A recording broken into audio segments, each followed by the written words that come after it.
Robbing kim? Robbim Alloh. Dining qaysi? Dinim Islom.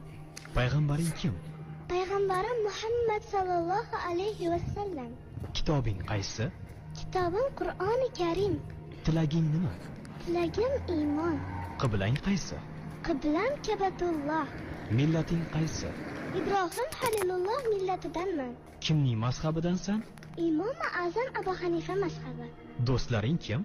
Do'stlarim chahor yorlar. Ular kimlar?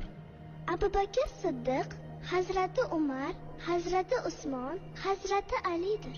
Qachondan beri musulmonsan? Al-Misqdan beri. Al-Misq nima? Alloh taolo ruhimizni yaratib, ulardan va'da olgan kun. E'tiqoding qaysi? Ahli sunna val jamoa e'tiqodi. Kimni yaxshi ko'rasan? Alloh taoloni. Undan keyinchi? Payg'ambarimiz Muhammad alayhissalomni. Undan keyinchi?